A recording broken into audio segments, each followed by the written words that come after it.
Yeah, certainly beat going through customs. Exactly, yeah. You'd The be NSA, if you're listening to this, we do not have superpowers and we are joking.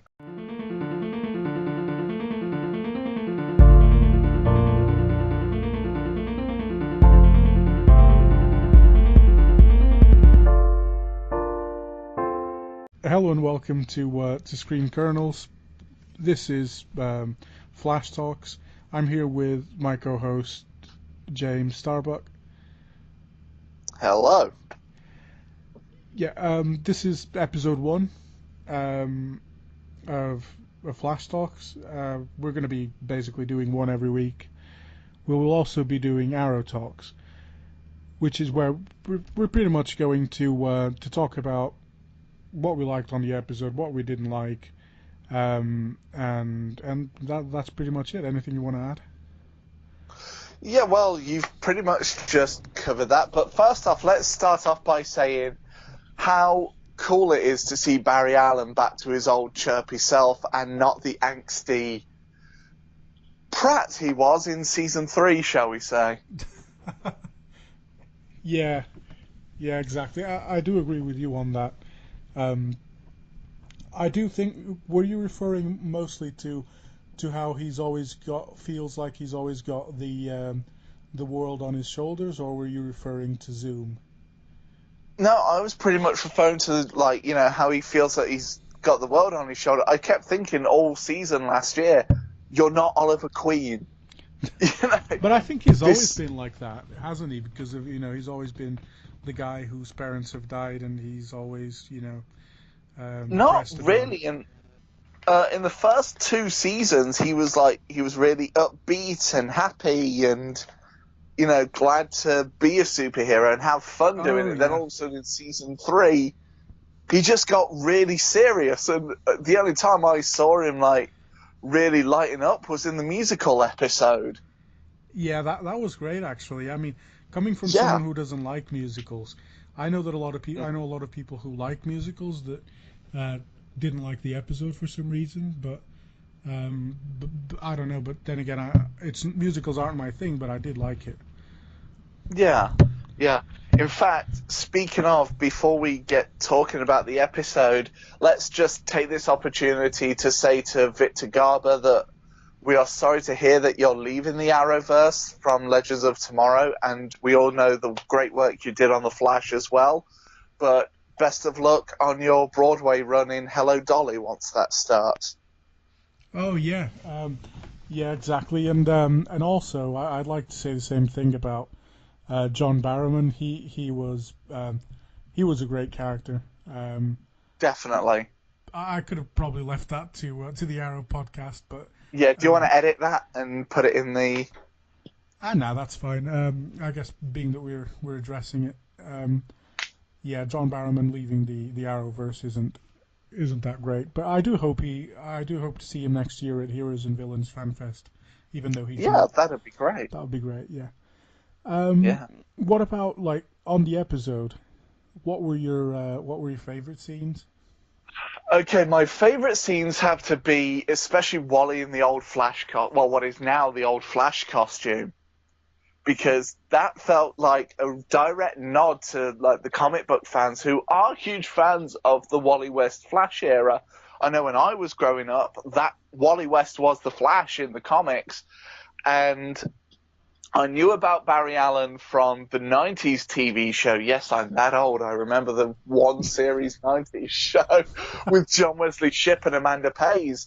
And that was a great show. If you get the chance, you'll kind of see where the building blocks for this new Flash show took a lot of its inspiration from and why there are so many nods to the old cast. Flash. Oh,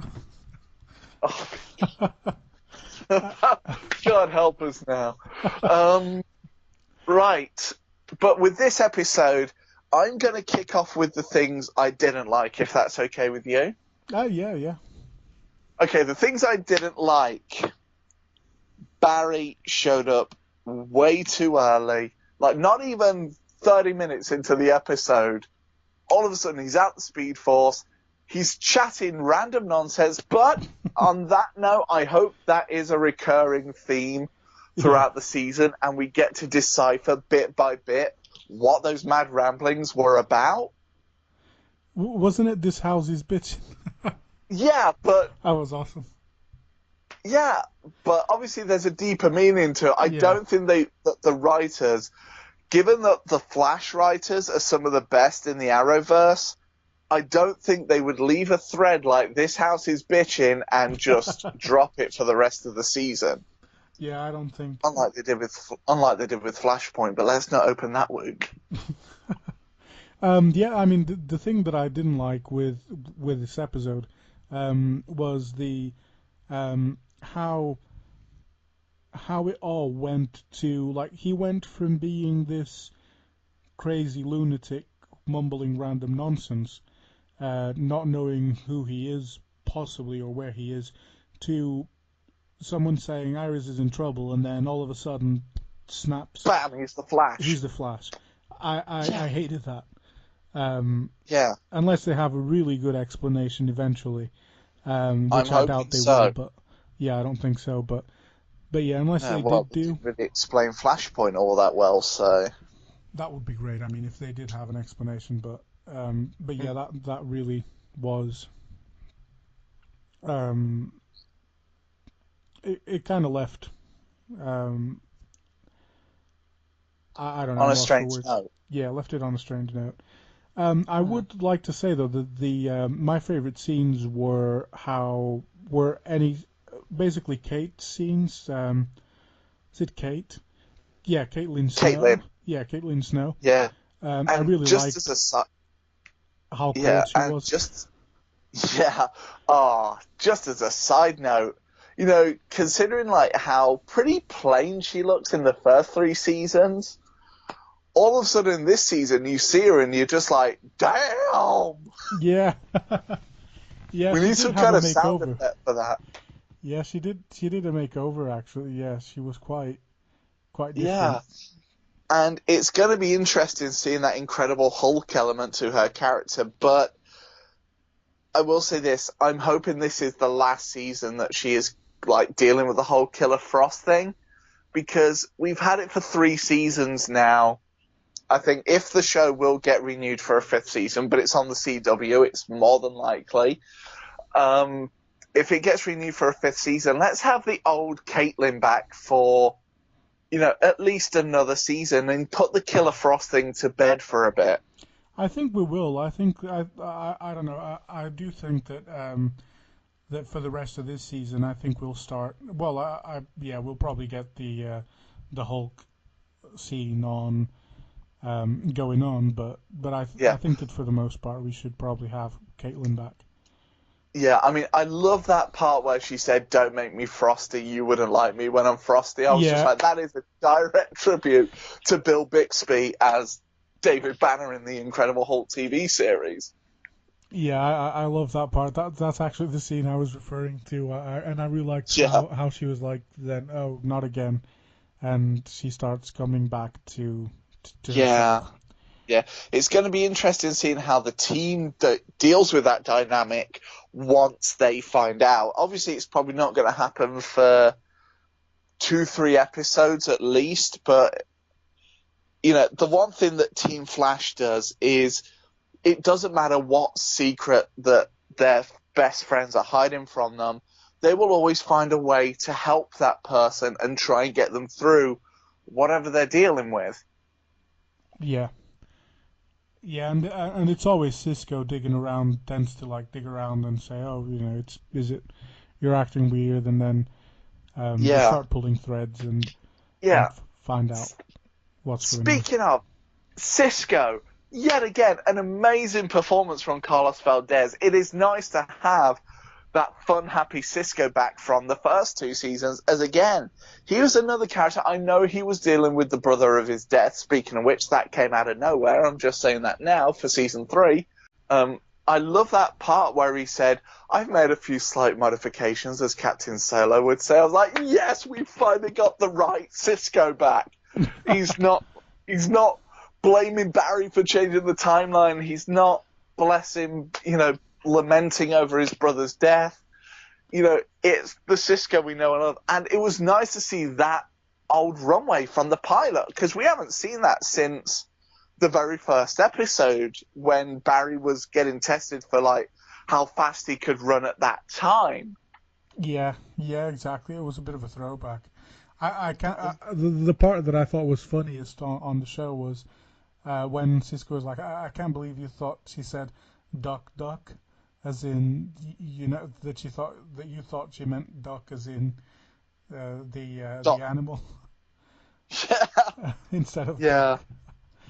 Oh, that was hilarious. It was, in my opinion, I think this was one of the strongest premieres that The Flash has had in a while because, don't get me wrong, I liked the season 2 premiere, but you could tell that they had a lot to wrap up from the past season, because they had to deal with things like, Ronnie's death, um, Martin Stein taking over as the head of Star Labs and dealing with the after effects of Eddie's death and Cisco joining the CCPD and Joe, getting more used to his role as more of a father figure. And of course, also you had Henry Allen, nearly called him Harry then, Henry Allen being released from prison. So there was just so much going on in that one episode. Same as Flashpoint, they tried something simpler, but it had the opposite effect because it was over in one episode. And that was the major flaw that this episode had as well, because thing is with Rebirth in the comics, it's this big 200 odd page arc where we actually deal with Barry coming out of the Speed Force after the Crisis on Infinite Earths situation where he sacrifices himself to the Speed Force and Wally takes over as the Flash.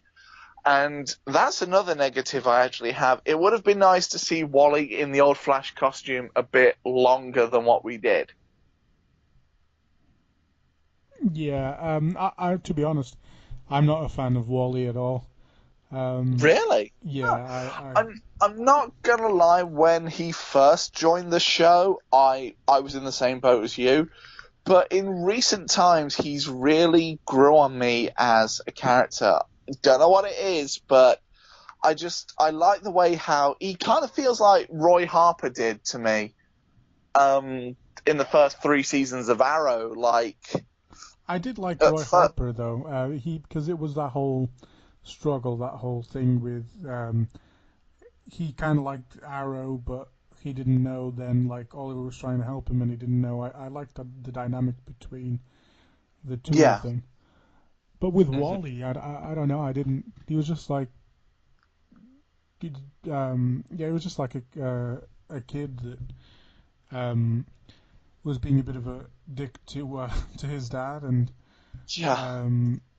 and then became the Flash all of a sudden. Yeah. And he was whining about not having powers. So I didn't. That's fair. Yeah. I do like his girlfriend though, or Harrison Wells.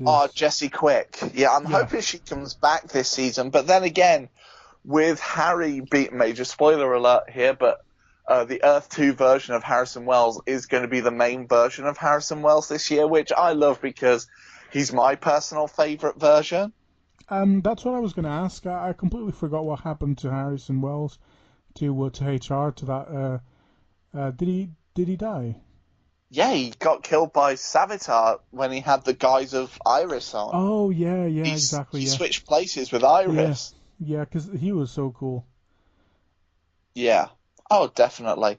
To me, though, I've noticed with The Flash, and I'm just going to jump on the soapbox here a little, if that's okay with you. Yeah. But I've noticed that there are a lot of inspirations from Buffy the Vampire Slayer with The Flash. Like, I'm not comparing Barry Allen to Buffy, of course, but he does have kind of like that, like that key superhero intellect that Buffy had as a Slayer. You've got the Watcher character with Harrison Wells, who really reminds me of Rupert Giles from the show. Then you have the second auxiliary character in Cisco, which is very much like Xander Harris from Buffy, who is one of Buffy's best friends. And then you've got Caitlin Snow, who screams a Willow Rosenberg personality from that show as well. So it's kind of interesting to have the Buffy the Vampire Slayer dynamic used in The Flash. Yeah, I think in general that's a bit of CW to CW recipe because in Smallville, for example, you had the intellectual character and best friend of Clark. You had a superhero who was Clark, and you had the brainy one who was is it? I'm completely lost now. I forget her name, but Chloe. Chloe, yeah, Chloe. On Arrow, you begin with Diggle, which Yeah. is Arrow's best friend, uh, and Felicity, who's Yeah. the Brainiac. The brainy one. Yeah, Um, with Legends of Tomorrow, I noticed that they've completely thrown that formula out of the window, but that's probably mainly because it is a team show. yeah, yeah, So, yeah. It's more of a yeah. It's a bit different that with Legends, yeah. but on more like hero-driven shows, I do see that pattern going on. Mm, Um, definitely.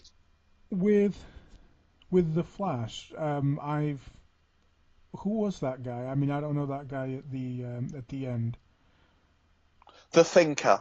He's a major Flash villain that I'm actually surprised they didn't use last year because I remember them saying like last year for season 3 they basically lied to the fans and said, "Oh yeah, the villain this year won't be a speedster. It's going to be this guy called Alchemy." And Oh then yeah, they completely bait and switch and give us Savitar, who's the god of speed. And it's like, yeah, you really weren't going to use the speedster this year. And that's why I like, because basically the premise with this season of The Flash is the fastest man alive meets the fastest brain alive. oh, so he's really smart. That's his thing then, Yeah, being really smart. basically, he's going to be constantly one step ahead of the team. And there actually might be a scene where he overtakes Barry's brain like he does in the comics, and I would love for them to recreate that on this season. Andrew Kreisberg, Greg Berlanti, if you're listening to this, please make that happen if you haven't planned it already. I would really hope that he, being that he's a smart character, and we rarely ever get that on a show, especially on a CW show. Um, uh, I would I would really like it to have a mystery slash thrillery vibe to at least That'd be one or cool. two episodes. I know it would Yeah. completely change and mess around with the flow of the show, which they probably wouldn't really um, sacrifice. But it would be Hmm. nice to have a. They did have a musical episode, so it would be nice to have an A episode little where mix. it's a bit filled with twists and um, or even like throughout, so throughout the show to have these twists and you think that the team's really going to get it and then it turns out they didn't get him Yeah. because he's really intelligent. That would be cool to see. Yeah. Oh, definitely. Definitely. I, for one, am, really looking forward to see what kind of dynamic that they come up with this year for this villain because, of course, we already see from the first episode that he's basically manipulated Barry to come out of the Speed Force, but we don't know the reason why. Yeah, yeah, exactly. I'm pretty sure a lot of the comic book geeks would know the answer to that, but and in a way I like that I don't know. I like that I'm not Yeah, into comics, so a lot of the stuff would probably be ruined for me. yeah, yeah. Oh, and here's the stampede of comic book nerds saying, "You're reviewing a Flash show and you're not a comic book nerd. Get off the internet, you snakehead!" Pretty much, yeah. That's probably the response we're gonna get. Yeah. Um, the question for the week, yeah, we're gonna do this new segment, which is the question of the week, where we're gonna ask you guys a question, and and then you'll just reply on. We're gonna add all the links to the description box because I'm still not too sure of. We haven't got a fixed place for you to reply, so it's probably going to be a mixture of commenting on SoundCloud, on Facebook, on a Facebook group, that kind of thing. Yeah, but please, Yeah. but please no questions like how do you cook your bacon? Thank you. Yeah, and yeah, the question for the week is, what do you think the new suit is going to have? The new Flash suit, mechanically, like what new features do you think it will have? Ooh, that's a interesting question. Well, it'll be interesting to see like if he has like some kind of sensor in his eyes to like like run scans through and everything, and then I mean, there's this one segment in the comics where the Flash has his suit like inflate to be able to go on water, but it makes him look like I don't know, maybe 500-600 pounds heavier. Oh, I Which think is I've always seen it. I think I've actually seen an image of an inflated Flash, Ah, and it was like on Facebook. I'm not sure if it was from the show or if it was from another show, but I do think it was from the show, and it was. I'm not sure if it was photoshopped or not, but I remember someone saying, how do you explain this?" And it was a photo of a really inflated Flash. So I'm wondering if it's one of those leaked images. interesting. But he can already run over water. Yeah. So yeah, that's a bit weird. hmm As for the fun segment, yeah, it's usually where we come up with a hypothetical scenario and we talk about it, see what each other think. Yeah. So today I thought if you could have sorry, wrong wrong question. If you were a speedster for a day, what would you do? Woke up. Oh, I would probably. Well, I'd never be late for work again, that's for sure. At least for that one But day. yeah, but I would probably at least run as far across the UK as I could get and see how quickly I could get across the whole country. Because I doubt very much I'd be able to run on water and run all the way over to, say, America or Australia. That's what I'd try. Yeah, I would try that. Just run Yeah. to Yeah, certainly beat going through customs. exactly, yeah. You'd The be NSA, if you're listening to this, we do not have superpowers and we are joking. yeah. um, yeah, it would definitely be fun to do that. Personally, I'd run a lot as well. I'd try and experiment, see how fast I could go. I'd probably try and do that cool thing that he does, where he runs up a building and then jumps and basically see pretty much like flying in a way. Yeah, Run over buildings and I mean run up buildings and that would be cool. I mean, I'd do a lot, I yeah, guess, with yeah, pretty much running around. yeah. And plus, I'd have a better costume than what the Flash is going to have in the Justice League movie. I just thought I'd throw that in. Oh yeah, definitely. Yeah, that he looks like a Power Ranger. I think this wraps it up. Yeah, Please comment, like, and subscribe. Um, we're also on iTunes. Where can people find you at, James? they can find me at youtube.com/c/James Starbuck Reviews. Cool. And yeah, with us, you know where you could find us, both on SoundCloud and iTunes, and yeah, that's pretty much it.